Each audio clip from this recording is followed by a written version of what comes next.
नमस्ते, नमस्कार। स्वागत है आप सभी का आपके अपने यूट्यूब चैनल अध्ययन गुरुकुल में। मैं इमरान, आप हमारे साथी कुल मिलाकर अध्ययन यूपी टेट 2025 आपकी तैयारी स्टार्ट हो गई है। आपका यूपी टेट आपका 2026 में लगा हुआ है, जिसकी तैयारी हमने अभी से स्टार्ट कर दी है। तो हम एक-एक करके सारी क्लासेस पढ़ेंगे। आज हम सबसे पहले पर्यावरण की क्लासेस के बारे में आज स्टार्ट कर रहे हैं। पर्यावरण की क्लासेस में जो-जो इम्पोर्टेंट फैक्टर रहेंगे और जहाँ-जहाँ से क्वेश्चन बनते हैं, वहाँ-वहाँ से आपके लिए पूरे चैप्टर उठाए गए हैं और बहुत कम ही समय में आपको पूरा सिलेबस पूरा कराया जाएगा। तो आज की हमारी पहली क्लास है। पहली क्लास में हम इसका इंट्रोडक्शन जानेंगे। इंट्रोडक्शन के बाद जो मैंने नोट्स बना रखे हैं, इन नोट्स के आधार पर मैं आपको सिखाऊंगा और बताऊंगा कि पर्यावरण में क्या-क्या आपके क्वेश्चन पूछे जा सकते हैं और किस-किस आधार पे आपके क्वेश्चन पूछे जाएंगे। तो चलिए स्टार्ट करते हैं। बात करते हैं पर्यावरण। बात करते हैं पर्यावरण। पर्यावरण क्या है? पर्यावरण का अर्थ है, पर्यावरण दो शब्दों से मिलकर बना है। परि धन आवरण। क्या है? परि और आवरण।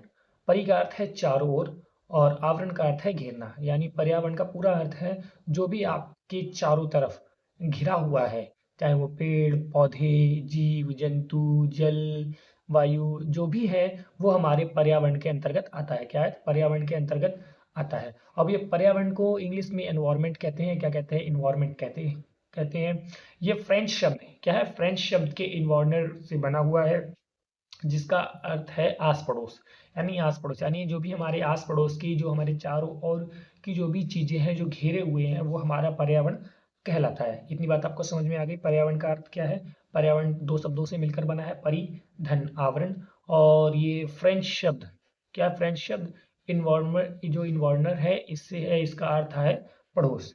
आगे देखते हैं, पर्यावरण के घटक के बारे में जानते हैं। पर्यावरण के घटक कौन कौन से हो सकते हैं? मैंने जो आपके नोट्स हैं मैंने बना रखे हैं, मैं इसकी पीडीएफ आपको शेयर कर दूंगा, तो देख लीजिए।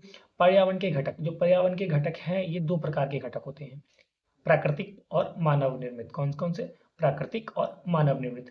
प्राकृतिक में आपके दो हैं, जैविक और अजैविक। क्या है? जैविक और अजैविक। जैविक में आपके पेड़ पौधे और जीव जंतु। कौन कौन से? जैविक में आपके पेड़ पौधे और जीव जंतु आ जाते हैं।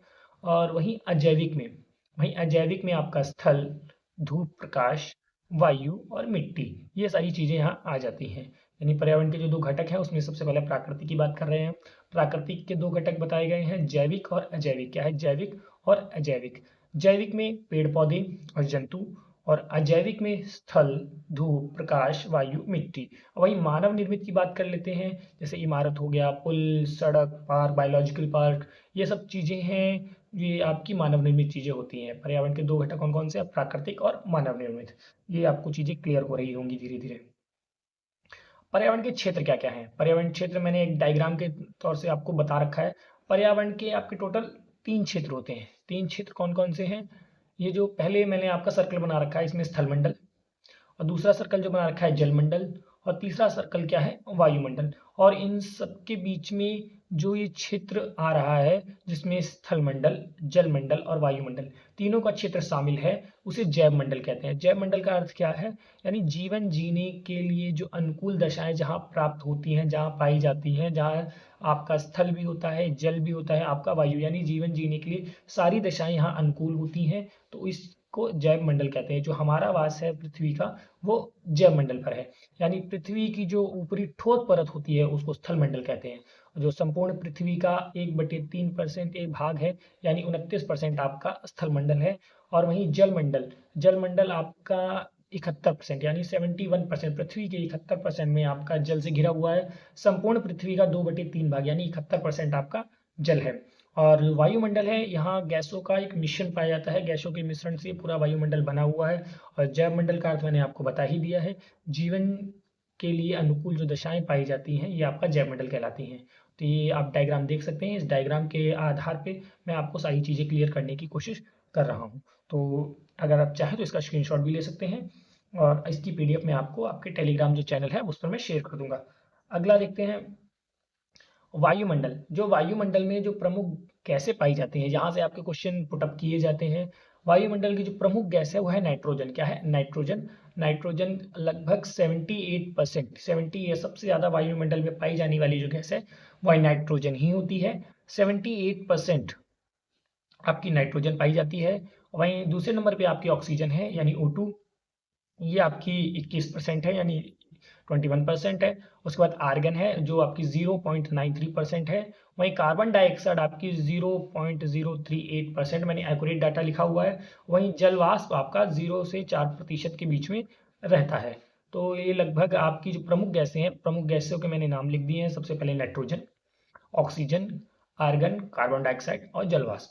यहीं ग्रीन हाउस की बात कर लेते हैं। जो ग्रीन हाउसेज गैसेज होती हैं, ये पृथ्वी का जो तापमान है ये बढ़ाने वाली गैस है। इसमें जो सबसे प्रमुख आपकी है वो आपकी सबसे पहले नंबर पे जो मैंने लिखी हुई है कार्बन डाइऑक्साइड। क्या है? कार्बन डाइऑक्साइड है। ये प्रमुख सबसे प्रमुख गैस है। कौन सी है? कार्बन डाइऑक्साइड है। और उसके बाद जो दूसरी है वो आपकी नाइट्रस ऑक्साइड। क्या है? नाइट्रस ऑक्साइड यानी N2O। क्या है? N2O। तीसरे नंबर पे मीथेन है CH4। उसके बाद क्लोरोफ्लोरोकार्बन जिसके CFC कहते हैं। और पांचवें नंबर पर आपकी जलवाष्प है। तो आप इसको याद कर सकते हैं, कार्बन डाइऑक्साइड, नाइट्रस ऑक्साइड और उसके बाद मीथेन, CFC और जलवाष्प। ये आपकी चीजें सारी मैंने आपको क्लियर की हैं। और उसके मैंने आपको छोटे से लेक्चर में आपको मैं सारी चीजें बताने की कोशिश कर रहा हूँ, जिससे आपको बोरियत महसूस ना हो और आपका पूरा जो चैप्टर है वो भी क्लियर हो जाए। यानी 10 मिनट के अंदर अंदर आपका ये पूरा मैं चैप्टर क्लियर कर दूंगा। उसके बाद आगे देख लेते हैं। ये मैंने जो संरचना बनाई हुई है, इन संरचना के आधार पे जो पृथ्वी पर जो भी मंडल हैं, जितने भी वो मंडल आपको क्लियरली तरीके से डिस्क्राइब मैं करने की कोशिश करूंगा, आपको याद हो जाएंगे। ये क्या है? सबसे पहले जो ये पृथ्वी है, ये पृथ्वी यानी धरातल है। धरातल के लगभग 0 किलोमीटर से 18 किलोमीटर तक आपका क्षोभ मंडल पाया जाता है। क्या क्षोभ मंडल पाया जाता है? इस क्षोभ मंडल में जो ध्रुवों पर लगभग 8 से 10 किलोमीटर के आसपास होती है। यहीं पर जो समस्त जो मौसमी घटनाएं होती हैं वो आपका क्षोभ मंडल में ही देखने को मिलता है। कि क्षोभ मंडल में ही आपकी जो समस्त मौसमी घटनाएं हैं, जैसे वर्षा, वायु, हवाएं जो भी हैं, ये आपको क्षोभ मंडल में ही देखने को मिलती हैं। ये लगभग कितनी 0 से 18 किलोमीटर तक होती है। और ध्रुवों पर 8 से 10 किलोमीटर पर होती है, जहाँ विषुवत रेखा पाई जाती है।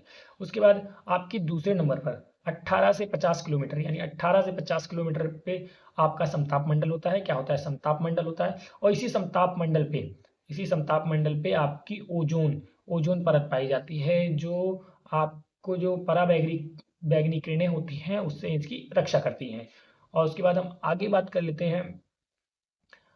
आपका 50 किलोमीटर से 80 किलोमीटर के बीच आपका मध्यमंडल पाया जाता है। क्या है? मध्यमंडल पाया जाता है। इसको मीसोस्फीयर कहते हैं। क्या कहते हैं? मीसोस्फीयर कहते हैं। और इसे हिंदी में मध्यमंडल कहते हैं।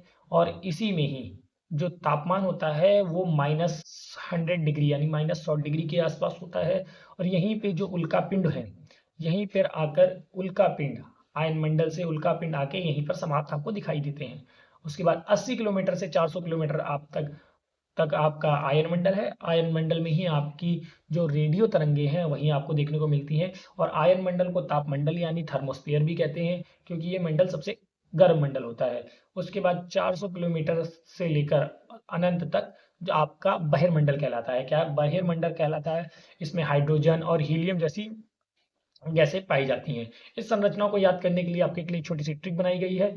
छोड़ सबको मैं आया बाहर, यानी क्षोभ मंडल, समताप मंडल, मध्यमंडल, आयन मंडल और बहिर्मंडल। इसको डिस्क्राइब हमने एक वीडियो में मतलब एक स्ट्रक्चर में कर दिया है।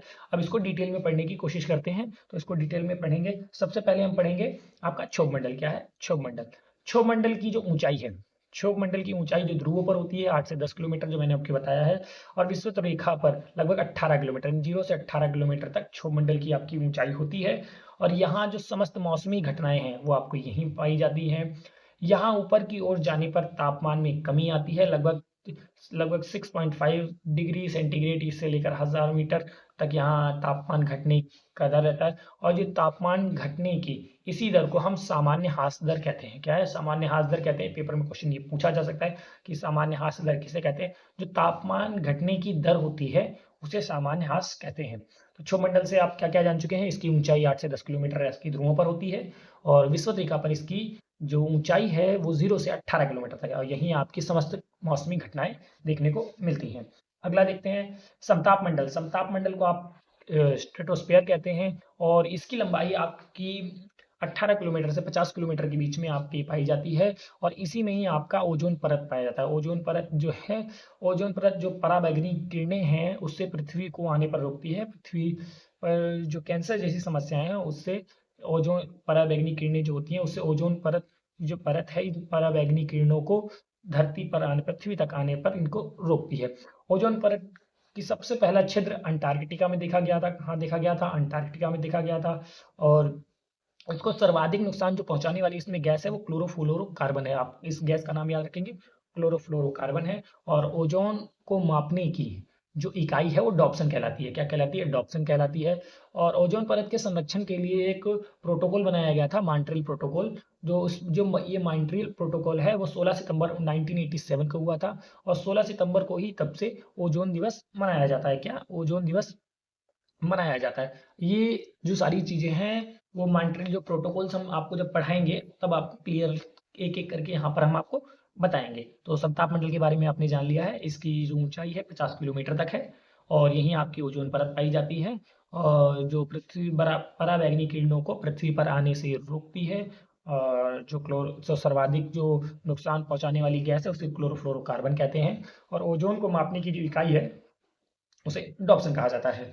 चलिए अगला देख लेते हैं। मध्यमंडल क्या है? मध्यमंडल ये सबसे ठंडा मंडल होता है और इसमें जो तापमान होता है वो -100 डिग्री सेंटीग्रेड तक तापमान पहुंच जाता है।